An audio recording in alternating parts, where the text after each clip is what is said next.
السلام علیکم۔ شروع کرتی ہوں اللہ کے نام سے جو بڑا مہربان نہایت رحم کرنے والا ہے۔ ایک ایسی قوم جس پر اللہ نے اپنا دردناک عذاب نازل کیا اور اس قوم کے تمام لوگوں کو بندر بنا دیا۔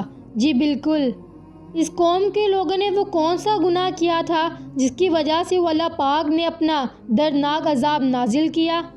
اور یہ لوگ بندر بننے کے بعد کتنے دن زندہ رہے اور ان کی موت کتنی دردناک ہوئی؟ جب یہ لوگ بندر بنے تو انہوں نے اپنے رشتہ داروں سے کیا کہا؟ اور کیا آج کل کے جو بندر پائے جاتے ہیں وہ اس قوم سے ہیں؟ ان تمام سوالوں کے جواب قرآن و حدیث کی روشنی میں آج کی اس ویڈیو میں ہم آپ کو بتائیں گے، اس لیے ہم درخواست کرتے ہیں کہ آپ اس ویڈیو کو آخر تک ضرور دیکھیں تاکہ جو سوال آپ کے ذہن میں گردش کر رہے ہیں ان کا جواب آپ کو مل سکے۔ چلیں شروع کرتے ہیں۔ انسانی صورت سے بندر بننے کا آغاز حضرت داؤد علیہ السلام کے دور میں۔ اس واقعے کا پس منظر کچھ یوں ہے کہ حضرت داؤد علیہ السلام اور ان کی قوم ایک گاؤں جس کا نام ایلا تھا میں بحر کنارے رہتی تھی اور ان کی آبادی تقریباً 70,000 کے لگ بھگ تھی۔ یہ قوم بہت خوشحال تھی اور اللہ کے فرمانبردار قوم تھی۔ اللہ نے اس قوم پر ان گنت نعمتیں نازل کی تھی، ہر طرف سبزہ، ہریالی اور ہریالی تھی اور اللہ تعالیٰ نے اپنی بے پناہ روزی عطا کی تھی۔ یہ لوگ اپنی زندگیوں میں بہت خوش تھے۔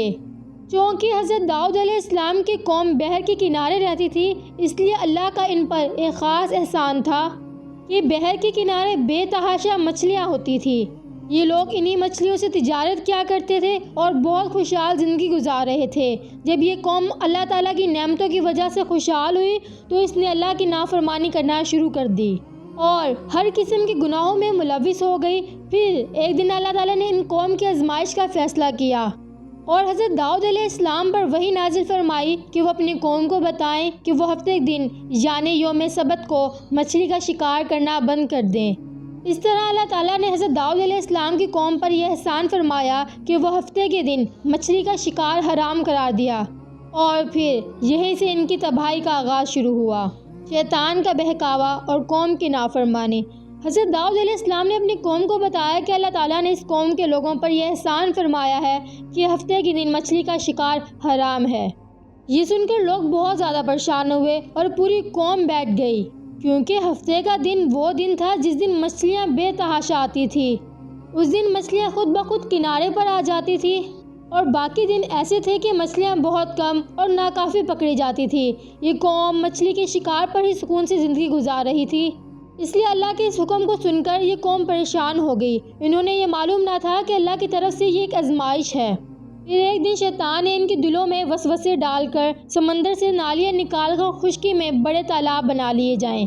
جب ہفتے کے دن مچھلیاں آئیں گی تو وہ ان نالیوں سے گزر کر بڑے تالابوں میں آ جائیں گی اور پھر نالیوں کے منہ بند کر دیے جائیں گے اور پھر اگلے دن یعنی اتوار کے دن انہیں پکڑ لیا جائے گا۔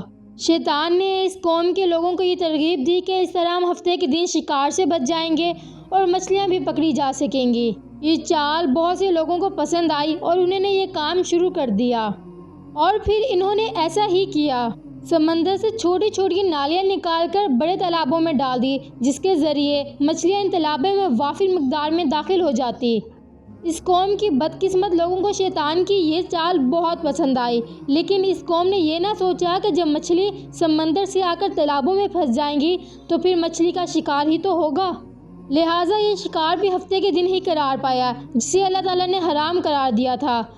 چلیں بات کرتے ہیں قوم کے 3 گروہ۔ اس موقع پر یہودیوں کے 3 گروہ بن گئے۔ پہلا گروہ کچھ لوگ ایسے تھے جنہوں نے شکار کی اس بری چال سے منع کیا اور وہ اس قوم سے رنجیدہ ہوئے اور شکار سے پرہیز کرنے لگے۔ ان کا دوسرا گروہ اور کچھ لوگ خاموش تھے جو دل سے اس کو برا جانتے تھے، لیکن انہیں شکار نہیں کیا اور نہ ہی انہوں نے دوسروں کو منع کیا، بلکہ یہ لوگ منع کرنے والوں میں سے کہنے لگے کہ تم ایسی قوم کو نصیحت کر رہے ہو جسے اللہ تعالیٰ ہلاک کرنے والا ہے اور وہ اس پر اپنا دردناک عذاب نازل کرنے والا ہے۔ تیسرا گروہ اس قوم کے کچھ لوگ ایسے تھے جو سرکش اور نافرمان لوگ تھے، جنہوں نے اللہ تعالیٰ کے حکم کی مخالفت کی اور انہوں نے شیطان کی چال کو قبول کر لیا اور ہفتے کے دن شکار کرنا شروع کر دیا۔ یہ لوگ کھلم کھلا شکار کرنا شروع کر دیا، اللہ تعالیٰ کے حکم کی مخالفت کرنے لگے اور ہفتے کے دن مچھلی کا شکار کر کر اس کو کھانے اور بیچنے لگے۔ اب شروع ہوا ان کے اوپر عذاب کا نزول۔ حضرت داؤد علیہ السلام کے قوم کے 1200 لوگ نافرمان تھے جو منع کرنے کے باوجود ان تالابوں کے ذریعے ہفتے کے دن شکار کیا کرتے تھے۔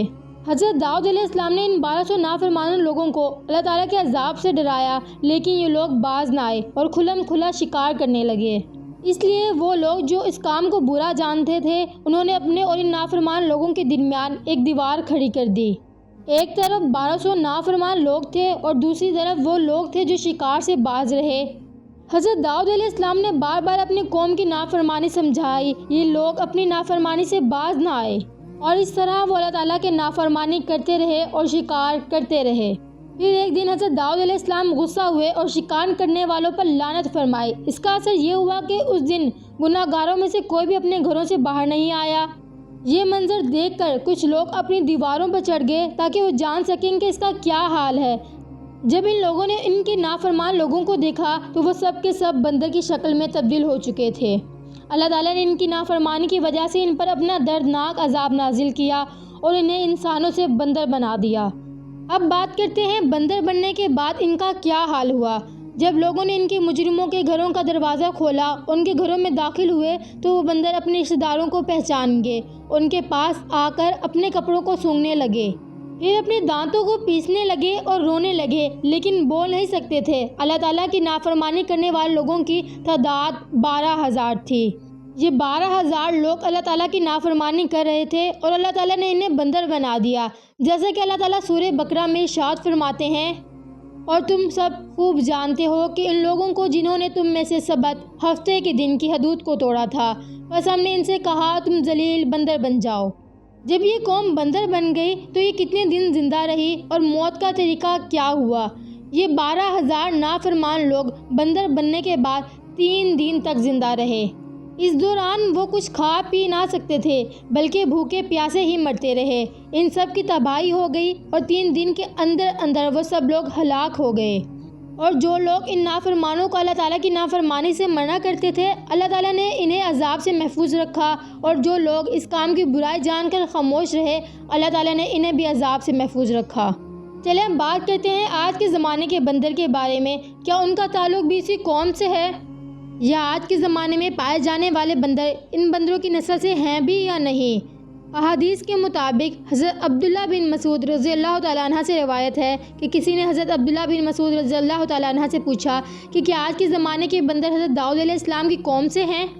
تب حضرت عبداللہ بن مسعود رضی اللہ تعالیٰ عنہ نے فرمایا کہ جس قوم پر اللہ تعالیٰ نے عذاب نازل فرمایا تھا ان کے چہرے منس کر دیے گئے تھے۔ یہ عذاب صرف انہی لوگوں پر آتا ہے جن پر وہ عذاب نازل ہوا ہے، اور اس کے بعد اللہ پاک ان لوگوں کو ہلاک کر دیتا ہے اور ان کی نسل آگے نہیں بڑھتی۔ لہٰذا یہ بات غلط ہے کہ بعض لوگ سمجھتے ہیں کہ آج کے بندر بھی حضرت داؤد علیہ السلام کی قوم کے ہیں، یا یہ بندر انہی بندروں کی نسل سے ہیں۔ ایسا ہرگز نہیں ہے۔ وہ لوگ صرف 3 دن تک زندہ رہے اور اس کے بعد وہ سب کے سب ہلاک ہو گئے اور اللہ تعالیٰ نے اس قوم کو صفحہ ہستی سے مٹا دیا۔ اب آخر میں ہمیں یہ سوچنا چاہیے کہ اس واقعے سے ہمیں یہ سبق ملتا ہے کہ اللہ تعالیٰ کی نعمتیں اس کی آزمائش بھی ہو سکتی ہیں۔ اللہ تعالیٰ کے واضح احکامات کے سامنے عقل کے گھوڑے دوڑانا، ہیلے بہانے کرنا، تلاش کرنا، تباہی کو دعوت دینا ہے۔ اللہ کے عذاب سے ڈرنا چاہیے اور گناہ کے کاموں سے بچنا چاہیے، خواہ وہ کتنے ہی فائدے مند کیوں نہ نظر آتے ہوں۔ برائی کو صرف دل سے برا جاننا کافی نہیں بلکہ حسب استطاعت اسے روکنے کی کوشش کرنی چاہیے۔ اللہ کا عذاب آ جانے کے بعد پچھتاوے کے سوا کچھ نہیں بچتا۔